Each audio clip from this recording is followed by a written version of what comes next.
Nosso terceiro bloco sobre ética. Agora a gente vai falar sobre ética do dever, mais especificamente sobre o filósofo Immanuel Kant, filósofo alemão iluminista.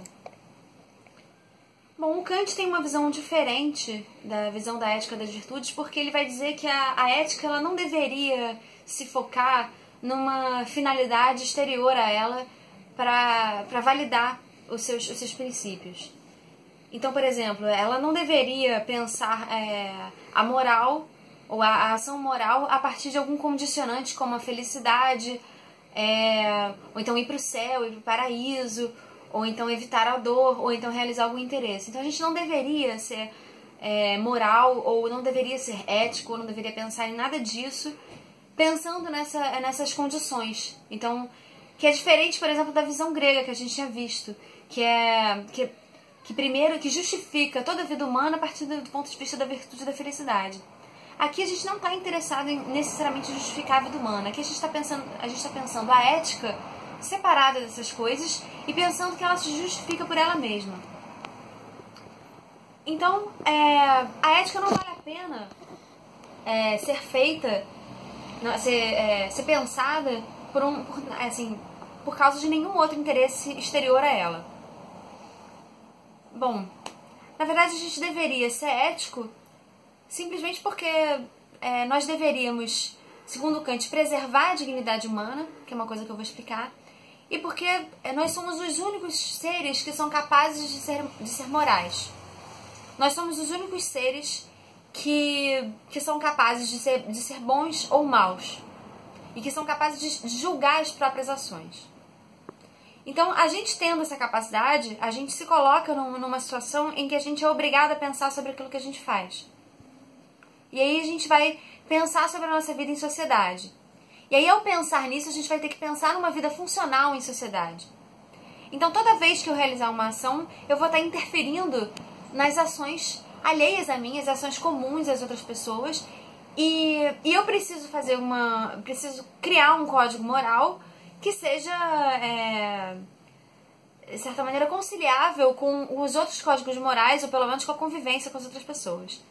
E aí, nesse momento, eu vou ser obrigada a usar da minha liberdade de pensamento para pensar sobre a moral e pensar de que maneira eu vou pensar a moral.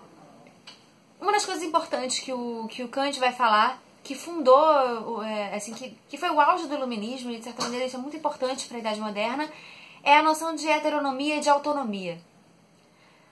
Então, a gente vai... quando a gente se torna moral, a gente já falou isso, a gente se coloca numa posição de escolher as nossas próprias ações e julgar os nossos pensamentos e ações. Nesse momento, a gente está... para o Kant, a gente está saindo de uma fase da menoridade, ou seja, como se a gente fosse ainda criança, e a gente é obrigado a sair desse estágio, de um estágio em que a gente simplesmente obedece a regras e funciona de uma maneira mais ou menos normal, mas sem muita reflexão. Então a gente sai desse estágio de menoridade e de heteronomia para um estado de autonomia, em que a gente é regido por a gente mesmo. E aí, nesse momento, é que a gente exerce a nossa liberdade. Então a gente sai de um momento em que a gente obedece às normas dos outros e a gente entende que a moralidade é uma coisa dos outros, que é a heteronomia, ou seja, regras dos outros, e a gente vai para um estágio da autonomia, que é a autorregulação, ou seja, a gente vai fazer regras para a gente mesmo. Então todo ser humano precisa dessa passagem e a justificativa da moral precisa disso. Não é possível ser moral sem isso. E não é possível julgar aquilo que a gente deve fazer e aquilo que a gente não deve fazer sem pensar na nossa liberdade, na nossa capacidade de julgar as nossas ações e na preservação da liberdade e da dignidade do outro. Então, quando a gente pensa sobre isso, a gente pensa na nossa capacidade a nossa vontade de realizar o nosso dever e na nossa vontade de fazer uma convivência social que seja proveitosa e que seja funcional. Ou seja, que todo mundo tenha a sua liberdade e autonomia preservada. Ou seja, que todo mundo possa livremente obedecer a um determinado código moral. Não por heteronomia, mas por autonomia, né? Então, quando a gente está pensando de uma sociedade assim, numa comunidade assim, a gente está dizendo que as ações humanas, elas devem ser morais para preservar a dignidade humana. O que significa esse termo para o Kant? Dignidade humana significa que o ser humano ele é um fim das ações e não um meio. Então, quando eu vou pensar numa ação, eu preciso pensar nessa ação que ela trate o ser humano como um fim último da minha ação e nunca como a vida humana, a vida ou a morte humana como um meio para alcançar uma outra coisa. Nada vale mais do que a vida humana.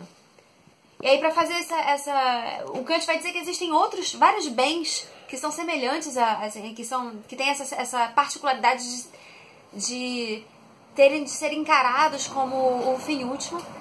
E aí ele vai dizer, por exemplo, que tem coisas que ele vai fazer uma distinção entre coisas que têm preço e coisas que não têm preço. Então a dignidade humana faz parte dessas coisas que não têm preço e precisam ser tratadas como fim último.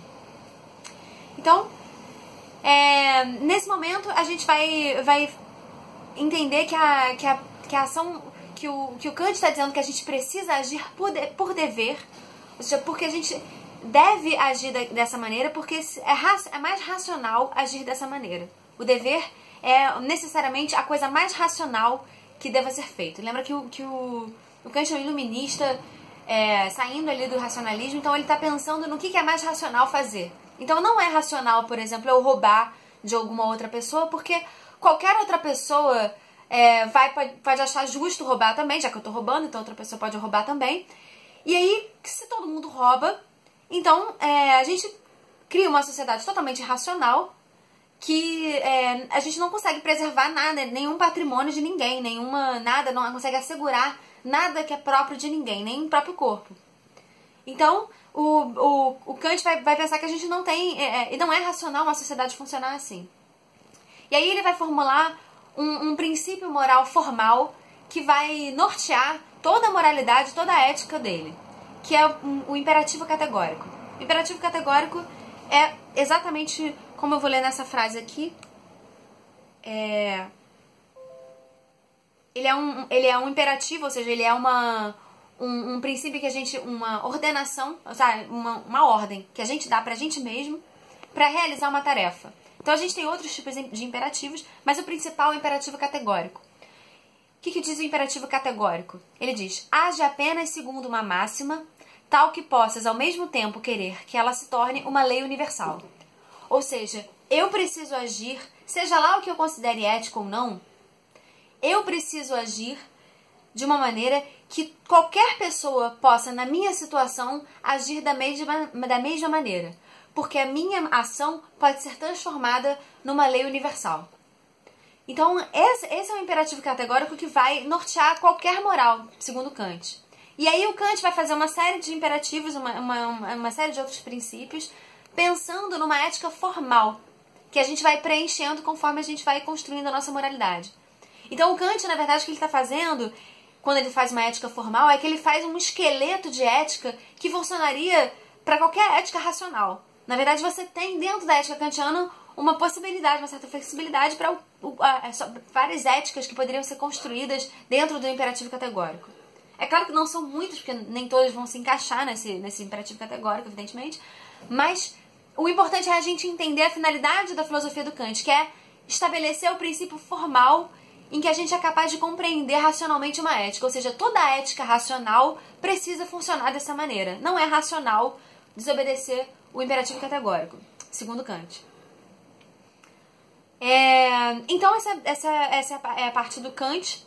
E aí eu acho que a gente pode emendar numa visão bastante contrastante. A gente pode contrastar essa visão com a visão do utilitarismo, que é uma visão um pouco posterior. O utilitarismo é uma filosofia que vai ter a ver com a noção de bem-estar, tem o surgimento do capitalismo, tem uma série de questões sociais e políticas que vão dar origem ao utilitarismo, mas o princípio básico dele é uma certa negação dessa noção de dignidade humana do Kant. O utilitarismo ele vai trabalhar com a noção de que o bem é aquilo que é mais útil. Ou seja, o fundamento moral do utilitarismo é o princípio da utilidade. O bem é aquilo que gera o máximo de felicidade e reduz o máximo de dor para o máximo de pessoas. Então, se eu conseguir maximizar a felicidade, o bem-estar da maior parte das pessoas, pro Stuart Mill, pro utilitarismo, desculpa, pro utilitarismo a felicidade é o máximo de prazer e a ausência de dor. Então, se eu conseguir maximizar o máximo de felicidade para o maior número de pessoas possível e diminuir o número de dores, então eu estou fazendo uma ação ética, a melhor ação ética que eu poderia fazer.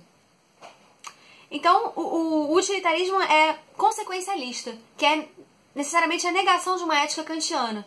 Então, ele vai analisar se uma ação é boa ou não se ela defende a dignidade humana, não se ela é uma ação por dever, ou não se ela é boa por ela mesma, mas por conta das suas consequências. Ou seja, se eu conseguir maximizar o bem-estar para a maior parte das pessoas, então esse é o máximo bem que eu poderia alcançar numa ação humana. E aí a gente vai ter diversos problemas, como por exemplo, a gente pode achar que uma determinada ação que não preserva a dignidade humana de uma pessoa, mas que gera o máximo de prazer para outras, pode ser uma ação justa, poderia ser uma ação tolerável dentro do utilitarismo. Por exemplo,